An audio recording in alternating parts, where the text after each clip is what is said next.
பல லட்சம் மக்களை பாதிக்கும் யானை வழித்தட விரிவாக்கத்தை கைவிட வேண்டும். தடையின்றி மின்சாரம், மும்முனை மின்சாரம் 14 மணி நேரமும் வழங்க வேண்டும் உள்ளிட்ட பல்வேறு கோரிக்கைகளை வலியுறுத்தி வருகிற ஜூலை 22ஆம் தேதி மாவட்ட ஆட்சியர் அலுவலகம் முன்பாக மாநிலம் தழுவிய போராட்டம் நடத்தப்படும்.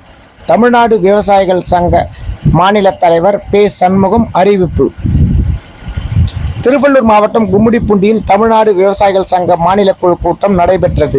இதில் அகில இந்திய பொதுச் செயலாளர் விஜய் கிருஷ்ணன் மற்றும் மாநில தலைவர் பே. சண்முகம் ஆகியோர் கலந்து கொண்டு உரையாற்றினர். பின்னர் செய்தியாளர்களும் தமிழ்நாடு விவசாயிகள் சங்க மாநில தலைவர் சண்முகம் பேசுகையில், பல லட்சம் மக்களை பாதிக்கும் யானை வழித்தட விரிவாக்கத்தை கைவிட வேண்டும் என்றும், பரந்தூர் விமான நிலையம் அமைவதை மறுபரிசீலனை செய்ய வேண்டும், தடையின்றி மின் இணைப்பு வழங்கிட வேண்டும், மும்முனை மின்சாரம் தொடர்ச்சியாக 14 மணி நேரமும் வழங்க வேண்டும், வனவிலங்குகளால் ஏற்படும் உயிர் சேதம், பயிர் சேதம் போன்றவற்றிற்கு உரிய இழப்பீடு வழங்க கோரி மாநிலம் தழுவிய ஆர்ப்பாட்டம் வருகிற ஜூலை 22ஆம் தேதி மாவட்டம் முழுவதும் உள்ள மாவட்ட ஆட்சியர் அலுவலகங்களில் முன்பாக நடைபெறும் எனவும் அவர் தெரிவித்தார். மாநில குழு கூட்டத்தில் விவசாய சங்க முக்கிய நிர்வாகிகள் பலர் பங்கேற்றனர். தமிழ்நாடு விவசாயிகள் சங்கத்துடைய மாநில குழு கூட்டம் நேற்றும் இன்றும் 2 நாட்கள் கும்மிடிப்பூண்டியில் நடைபெற்றுக் கொண்டிருக்கிறது. மாநில தலைவர் சண்முகம் தலைமையில் மாநில பொதுச் செயலாளர் சாமி நடராஜன், அகில இந்திய பொதுச் செயலாளர் விஜய் கிருஷ்ணன், மாநில செயலாளர் துளசி நாராயணன், மாவட்ட செயலாளர் சம்பத், மாநில பொருளாளர் பெருமாள் உள்ளிட்ட நிர்வாகிகள் கலந்து கொண்டிருக்காங்க. அனைத்து மாவட்டங்களிலிருந்தும் விவசாயிகள் சங்க பிரதிநிதிகள் கூட்டத்தில் கலந்து கொண்டிருக்காங்க. குறிப்பாக மாநிலம் முழுவதும் விவசாயிகள் இன்றைக்கு எதிர்நோக்கி கொண்டிருக்கக்கூடிய பல்வேறு பிரச்சனைகள் சம்பந்தமாக மாநிலம் முழுவதிலிருந்து வந்திருக்கக்கூடிய விவசாய சங்க பிரதிநிதிகள் இந்த கூட்டத்தில் பேசியிருக்காங்க. அதில் குறிப்பாக தமிழகத்தில் நீலகிரி, கோவை, ஈரோடு, சேலம், தருமபுரி, கிருஷ்ணகிரி, திண்டுக்கல் உட்பட ஒரு 9 மாவட்டங்களில் யானை வழித்தடங்களை விரிவாக்கம் செய்வது என்று அரசு முடிவெடுத்து அதற்கான அறிவிக்கையை அவங்க வெளியிட்டிருக்கிறாங்க. யானை புதுசாக யானை வந்து புதிய வழித்தடத்தை உருவாக்குனா அதுக்கு முக்கியமான காரணம் காடுகளில் அதற்கான உணவு இல்லாதது, தண்ணி இல்லாததனுடைய காரணமாகவும், ஏற்கனவே பாரம்பரிய வழித்தடங்களில் ஈசா உள்ளிட்ட பெரிய கார்ப்பரேட் நிறுவனங்கள், ஈசா, காருண்யா உள்ளிட்ட பெரிய கார்ப்பரேட் நிறுவனங்கள் நீலகிரி, கோவை போன்ற மாவட்டங்களில் பெரிய ரிசார்ட்டுகள் கட்டுவது, சுற்றுலாவை மேம்படுத்துவது என்கிற பெயரில் ஹோட்டல்களுக்கு அனுமதி வழங்குவது போன்ற காரணங்களினால் யானையினுடைய பாரம்பரிய வழித்தடங்கள் மறிக்கப்பட்டு அதனால் புதிய வழித்தடங்களை தேடி போக வேண்டிய கட்டாயத்திற்கு யானைகள் உள்ளாகி இருக்கிறது. இப்போது திடீரென்று அரசாங்கம் யானை வழித்தடங்களே 42 வழித்தடங்கள் என்று இந்த 9 மாவட்டங்களிலும் வரையறுத்திருக்கிறார்கள். இதனால் பல லட்சக்கணக்கான மக்கள், விவசாயிகள், ஆதிவாசி மக்கள் வெளியேற்றப்படக்கூடிய ஆபத்து என்பது இருக்கிறது. வன உரிமை சட்டம் 2006 அடிப்படையில் வனநிலங்களில் குடியிருக்கக்கூடிய விவசாயிகளாக இருந்தாலும் ஆதிவாசி மக்களாக இருந்தாலும் அவர்களுக்கு நிலத்தை சொந்தமாக்க வேண்டும், பட்டா வழங்க வேண்டும் என்பது சட்டம். அதற்கு விரோதமான முறையில் இப்படி ஒரு அறிவிக்கை வெளியிட்டிருப்பதை தமிழ்நாடு விவசாயிகள் சங்கம் வன்மையாக கண்டிக்கிறது. யானையினுடைய பாரம்பரிய வழித்தடங்களில் உள்ள ஆக்கிரமிப்புகள் அகற்றப்பட வேண்டும். அதில் இருக்கக்கூடிய ஏழை எளிய மக்களுக்கு உரிய இழப்பீடு என்பது வழங்கப்பட வேண்டும். ஈசா உள்ளிட்ட பெரிய கார்ப்பரேட் நிறுவனங்களுடைய ஆக்கிரமிப்புகள் எந்த விதமான நஷ்டஈடும் கொடுக்காமல் உடனடியாக ஆக்கிரமிப்புகள் அப்புறப்படுத்தப்பட வேண்டும் என்று நாங்கள் கோர்றோம். இந்த புதிய விரிவாக்கத்தை உடனடியாக அரசாங்கம் கைவிட வேண்டும் என்று வற்புறுத்துவோம். 2வது, தமிழ்நாட்டில் ஆண்டுக்கு ஏறத்தாழ 2000 கோடி ரூபாய் மதிப்புள்ள வேளாண் விளைபொருள்கள் யானை, குரங்கு, மயில், காட்டுப்பன்னி போன்ற வன விலங்குகளால் அளிக்கப்படுது. இதற்கு போதுமான இழப்பீடு அரசு தரப்பில் இருந்தால் வனத்துறை தரப்பில் இருந்து தருவதில்லை. மாறாக 15,000, 20,000 என்கிற முறையில் தான் ஏக்கருக்கு வழங்கப்படுகிறது. இதனால் விவசாயிகள் பலர் தற்கொலை செய்து கொள்ளக்கூடிய அவல நிலைக்கு உள்ளாயிருக்கிறாங்க. அதே மாதிரி மனித உயிரிழப்பு ஏற்பட்டால் இப்போதுதான் சமீபத்தில் கடந்த ஆண்டு 10 லட்சமாக தமிழ்நாடு அரசாங்கம் அறிவித்திருக்கிறது. அதை நாங்கள் வரவேற்கிறோம். அதே நேரத்தில் பயிர் இழப்புக்கு முழுமையான இழப்பீட்டை, என்ன பாதிப்பு ஏற்பட்டிருக்கோ அதற்கான முழுமையான இழப்பீட்டை வழங்கக்கூடிய வகையில் தமிழ்நாடு அரசாங்கம் அதற்கான புதிய அரசாணையை வெளியிட வேண்டும். இந்த பயிர் அளிப்பில் குறிப்பாக காட்டுப்பன்றியினால் தான் அதிகமான மகசூல் இழப்பு என்பது ஏற்படுகிறது. அருகில் உள்ள கேரள மாநிலத்தில் காட்டுப்பன்றிகளை அழிப்பதற்கு வெடிகுண்டுகளை அவங்களுடைய வயல் வரப்புகளில் வைக்கக்கூடிய அரசாணையை அரசாங்கம் வெளியிட்டு ஏற்கனவே நடைமுறையில் இருக்கு. நாங்களும் காட்டுப்பன்றியை சுத்தமாக அழிக்கணும்னு சொல்லலை. வேளாண் பயிர்களை அழிக்கக்கூடிய காட்டுப்பன்றிகளை அழிப்பதற்கு விவசாயிகளுக்கு தமிழ்நாடு அரசாங்கம் அனுமதி வழங்க வேண்டும். இல்லைனா வனத்துறையை அதற்கான நீங்கள் பொறுப்படுத்துங்க. அதே மாதிரி மீறி வனவிலங்குகளால் பயிர்கள் அளிக்கப்படுகிறது சொன்னால் முழுமையான இழப்பீட்டை வழங்கணும். இந்த கோரிக்கைகளை வற்புறுத்தி வரக்கூடிய ஜூலை மாதம் 22ஆம் தேதி தமிழ்நாடு முழுவதும் விவசாயிகள், ஆதிவாசி மக்கள் உட்பட பங்கேற்கக்கூடிய பெருந்திரள் ஆர்ப்பாட்டத்தை அனைத்து மாவட்ட ஆட்சியர் அலுவலகத்துக்கு முன்பாகவும் நடத்துவது என்று இன்றைய கூட்டத்திலே தீர்மானிக்கப்பட்டிருக்கிறது. தமிழ்நாடு அரசாங்கம் விவசாயிகளுக்கு ஏற்படக்கூடிய இந்த தொடர்ச்சியான இழப்பை கணக்கில் கொண்டு உடனடியாக இதன் மீது நடவடிக்கை எடுக்க வேண்டும் என்று நான் அரசு வற்புறுத்த விரும்புகிறேன். இந்த ஆண்டு காவிரியில் போதுமான அளவுக்கு தண்ணி வரல. அதே நேரத்தில் ஒரு 2 லட்சம் ஏக்கருக்கு மேலே குறுவை சாகுபடி என்பது செய்யப்பட்டிருக்கு. பம்பு செட்டை பயன்படுத்தி, நிலத்தடி நீரை பயன்படுத்தி இப்போ குறுவை தொகுப்பு திட்டத்தை தமிழ்நாடு அரசாங்கம் அறிவிச்சிருக்கு, வரவேற்கிறோம். பட் அதே நேரத்தில் இதுக்கு பிறகு தண்ணி வருவதற்கான எந்த உத்தரவாதமும் இல்லை. கர்நாடக மாநிலத்திலிருந்து வருவரும் மழையும் ரொம்ப போதுமான அளவுக்கு இல்லாத சூழலில் இந்த நடப்பட்டுள்ள 2 லட்சம் ஏக்கர் குறுவை சாகுபடியை பாதுகாப்பதற்கு மும்முனை மின்சாரம் ஒரு நாளைக்கு 14 மணி நேரம் அந்த சம்பந்தப்பட்ட விவசாயிகளுக்கு வழங்கக்கூடிய வகையில் தமிழ்நாடு அரசாங்கம் உத்தரவிட வேண்டும். அது சேர்ந்தாற்போர் வழங்கப்பட வேண்டும். எப்போ வரும் எப்போ போகும்னே தெரியாமல் விவசாயிகள் நாள் முழுக்க நிலத்திலேயே காத்துக்கிட்டு இருக்கிற மாதிரி அவல நிலைக்கு உள்ளாயிருக்கிறாங்க. ஆகவே எந்த நேரத்தில் இந்த மின்சாரம் வழங்கப்படும் என்பதை முறையான அறிவிப்பை மின்துறை அதிகாரிகள் வெளியிடணும். 14 மணி நேரம் மும்முனை மின்சாரம் கிடைப்பதன் மூலமாகத்தான் இந்த குறைந்தபட்ச குறுவை சாகுபடியாவது காப்பாற்ற முடியும் என்பதை அரசுடைய கவனத்துக்கு நாங்கள் கொண்டு வர விரும்பலாம். அடுத்து தமிழ்நாட்டில் முக்கியமாக விவாதிக்கப்பட்டு கொண்டிருக்கிற பரந்தூர் விமான நிலையம். ஏறத்தாழ ஓராண்டுகளுக்கு மேலாக பரந்தூர் விமான நிலையத்தை எதிர்த்து அந்த பகுதி விவசாயிகள் தொடர்ந்து போராடி கொண்டிருக்கிறார்கள். தமிழ்நாடு விவசாயிகள் சங்கம் அந்த போராட்டத்துக்கு தன்னுடைய முழுமையான ஆதரவை தெரிவித்திருக்கிறது. எங்களுடைய எந்த விதமான கருத்து கேட்பு நடத்தாமல் தானடித்த மூப்பாக தமிழ்நாடு அரசாங்கம் செயல்பட்டது. அப்புறம் நாங்கள் தொடர்ந்து வற்புறுத்தினுடைய விளைவாக திரு மச்சேந்திரநாதன் IAS அவர்களின் தலைமையில் ஒரு ஆய்வுக்குழுவை தமிழ்நாடு அரசாங்கம் அமைத்தது. அந்த ஆய்வுக்குழுவும் அனைத்து கிராமங்களுக்கு போய் ஆய்வுலாம் நடத்தி விவசாயிகளுடைய கருத்துக்களை கேட்டு அவங்க அறிக்கையை தமிழ்நாடு அரசாங்கம் கொடுத்துட்டாங்க. ஆனால் அந்த அறிக்கையை இதுவரைக்கும் தமிழ்நாடு அரசாங்கம் வெளியிடாமல் மூடி மறைத்திருப்பது சரியல்ல. இது அவங்க என்ன கருத்தை வேணாலும் சொல்லியிருக்கணும். அதன் மீது என்ன நிபுணர்கள் குழு கருத்து தெரிவித்தது என்பதை தெரிந்து கொள்கிற உரிமை என்பது பாதிக்கப்படக்கூடிய விவசாயிகளுக்கு இருக்கிறது.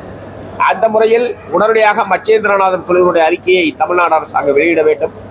2013ஆம் ஆண்டு நிலம் கையகப்படுத்தல் சட்டத்தின் அடிப்படையில் விவசாயிகளுடைய ஒப்புதல் இல்லாமல் நிலம் கையகப்படுத்தப்படக்கூடாது.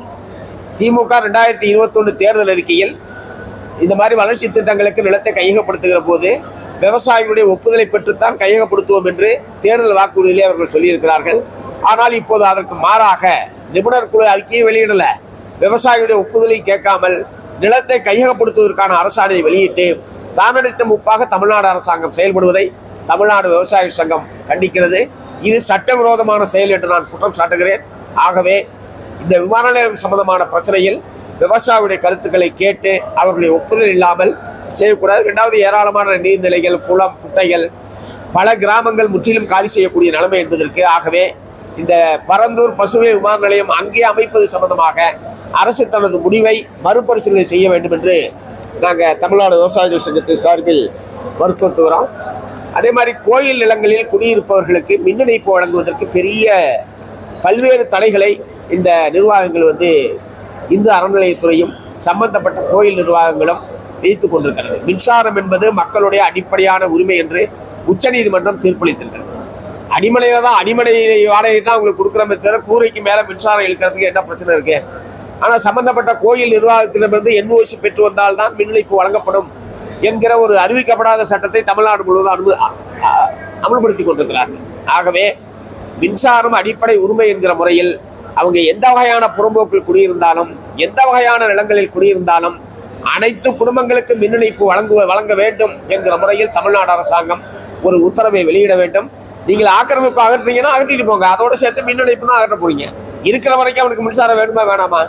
ஆகவே இந்த நடைமுறையை அனைத்து குடும்பங்களுக்கு மின்சாரம் என்று அமல்படுத்தக்கூடிய வகையில் தமிழ்நாடு அரசாங்கம் உத்தரவிட வேண்டும் கேட்டுக்க விரும்புகிறேன். அதே மாதிரி தமிழ்நாடு அரசாங்கம் வேளாண்மை துறையையும் தோட்டக்கலை துறையையும் இணைப்பதென்று கடந்த பட்ஜெட் கூட்டத்தொடரில் அவங்க அறிவிச்சாங்க. போன வருஷம் அறிவிச்சு, ஏன்னா அரசாங்கத்துடைய திட்டங்கள், தொழில்நுட்ப உதவிகள், கருவிகள் இதெல்லாம் உடனுக்குடன் மக்களுக்கு போய் சேர வேண்டும். பல்வேறு துறைகளாக இருக்கிற காரணத்தினால காலதாமதம் ஆகுது என்று சொல்லி இந்த துறைகளை இணைப்பது என்று அரசாங்கம் அறிவித்தது. அதற்கான அரசாணையை கடந்த அக்டோபர் மாதமே வெளியிட்டிருக்கிறாங்க. ஆனால் அரசாணை வெளியிட்டு 7 மாதங்கள் ஆனதுக்கு பிறகும் இன்றைய தேதி வரை இது நடைமுறைக்கு வரவில்லை. விவசாயிகளுடைய நலனுக்காக என்று சொல்லி ஒரு அரசாணையை வெளியிட்டு விட்டு 7 மாத காலமாக அதை நடைமுறைப்படுத்தாமல் இருப்பது என்பது எந்த விதத்தில் பொருத்தமல்ல. உடனடியாக தமிழ்நாடு அரசாங்கம் அங்கே அக்டோபர் மாதம் வெளியிட்ட அரசாணையின் 230 உடனடியாக நடைமுறைப்படுத்துவதற்கு முன்வர வேண்டும் என்று கேட்டுக்க விரும்புகிறேன். அகில இந்திய விவசாயிகள் சங்கத்துடைய அகில இந்திய பொதுச் செயலாளர் டாக்டர் விஜய் கிருஷ்ணன் அவர்கள் 2 நாட்களுக்கு தங்கியிருக்காங்க. முதல்ல அகில இந்திய பொதுச் செயலாளர் This is the first meeting of the Tamil Nadu Vyavasayikal Sangam State Committee after the recently held Lok Sabha elections. It is very significant to note that in the Lok Sabha elections, the BJP led by Narendra Modi has got a significant setback. In more than 159 Lok Sabha constituencies, in the rural areas, the BJP and the NDA has faced defeat. And we all know that they have come down with a reduced margin and is dependent on the support of the Janata Dal U and Telugu Desam for running this government. It is the historic struggle of the farmers with the active support of the working class against the 3 anti-farmer pro-corporate acts brought by Narendra Modi in 2020 June that created an atmosphere that the Narendra Modi-led BJP government can be defeated. The government was forced to withdraw the 3 farm acts, and in the last 4 years there has been consistent struggles by the farmers and workers of our country. The Samyukta Kisan Morcha, the United Front of the Farmers, and the Joint Platform of Central Trade Unions gave a call, defeat the BJP, save India. And across the country, there has been massive campaign which has been held. In the state of Punjab and Haryana, the farmers have not allowed the BJP leadership to enter the villages for their campaign in many parts of many constituencies as part of the call by the Samyukta Kisan Morcha to punish the BJP. This decision to punish the BJP and campaign to expose the BJP has been taken forward very effectively in the country. That has resulted in the loss of 159 seats for the BJP in the elections, BJP and the NDA in the elections. We congratulate the people of India for ensuring that significant setback for BJP, and the BJP's claims of crossing 400 seats have been defeated.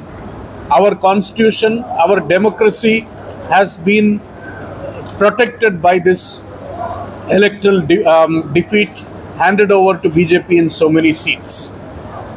The Tamil Nadu Vyavasayikal Sangam discussed seriously many issues facing the state as well as the general agrarian crisis in the country. In the last 10 years, more than 4,25,000 farmers, agriculture workers and daily wage workers have committed suicide according to the National Crime Records Bureau. This is a situation where rural jobs are not being created. The MNREGA has collapsed and not even 50 days of work is being given. The hunger across the country has increased. In the global hunger index, we are 111. Due to climatic conditions, lot of crop loss and farmers are in a crisis which the central government is not addressing at all. All these issues have been discussed. Another important aspect which has been discussed is the issue of the elephant corridors. Arbitrarily, the forest department is coming up with elephant corridors, displacing the farmers, the tribals and the traditional forest dwellers. In Tamil Nadu, initially 22 elephant corridors were identified. Now it has been increased to 42, and thousands of hectares of land will come under it. The Forest Rights Act is being violated.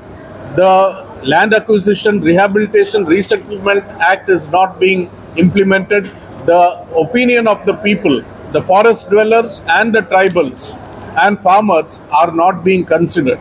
On all these issues, the meeting has decided to discuss with other states also and carry forward a massive struggle in coming days. The Samyukta Kisan Morcha is also meeting on July 10th to discuss the future course of action. We all know in the elections, the former Agriculture Minister Arjun Munda was defeated in Jharkhand. Ajay Mishra Teni, who was responsible for the Lakhimpur incident, where his son mowed down 5 farmers and a journalist, has been defeated in the elections. And also, despite this kind of a setback, the BJP government has begun by making Shivraj Chauhan as the agriculture minister. As the chief minister of Madhya Pradesh earlier, he was responsible for the killing of 6 farmers in Mandsaur in June 2017. So we know this government is continuing its anti-farmer position. July 10th meeting of the Samyukta Kisan Morcha will decide on future course of struggles.